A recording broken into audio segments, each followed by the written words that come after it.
Adapun Sarai, istri Abram itu, tidak beranak. Ia mempunyai seorang hamba perempuan, orang Mesir, Hagar namanya. Berkatalah Sarai kepada Abram, "Engkau tahu, Tuhan tidak memberi aku melahirkan anak.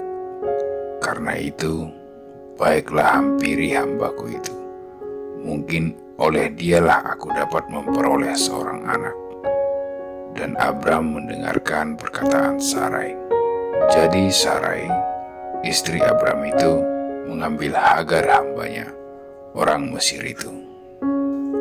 Yakni ketika Abram telah 10 tahun tinggal di tanah Kanaan, lalu memberikannya kepada Abram suaminya untuk menjadi istrinya. Abram menghampiri Hagar, lalu mengandunglah perempuan itu.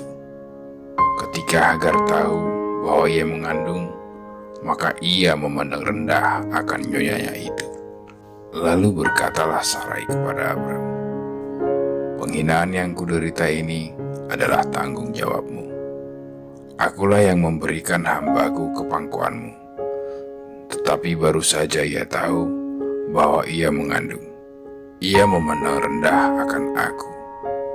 Tuhan kiranya yang menjadi hakim antara aku dan engkau, kata Abram kepada Sarai.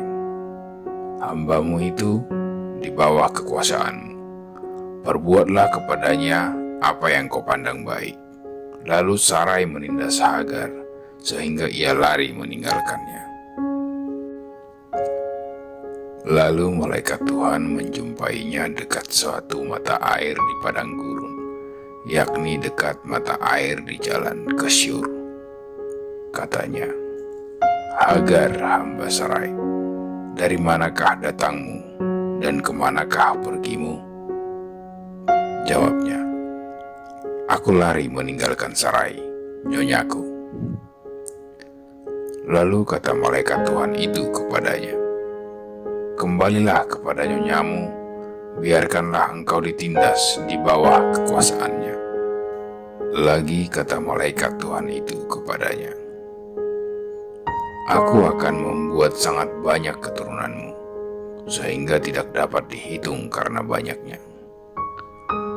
Selanjutnya kata malaikat Tuhan itu kepadanya, "Engkau mengandung dan akan melahirkan seorang anak laki-laki, dan akan menamainya Ismail, sebab Tuhan telah mendengar tentang penindasan atasmu itu. Seorang laki-laki yang lakunya seperti keledai liar. Demikianlah nanti anak itu. Tangannya akan melawan tiap-tiap orang, dan dengan tiap-tiap orang akan melawan dia. Dan di tempat kediamannya, ia akan menentang semua saudaranya." Kemudian Hagar menamakan Tuhan yang telah berfirman kepadanya itu dengan sebutan, "Engkaulah El-Roi." Sebab katanya, "Bukankah di sini kulihat dia yang telah melihat aku?" Sebab itu sumur tadi disebutkan orang Sumur Lahai-Roi, letaknya antara Kades dan Beret. Lalu Hagar melahirkan seorang anak laki-laki bagi Abram, dan Abram menamai anak yang dilahirkan Hagar itu Ismail. Abram berumur 86 tahun ketika Hagar melahirkan Ismail baginya.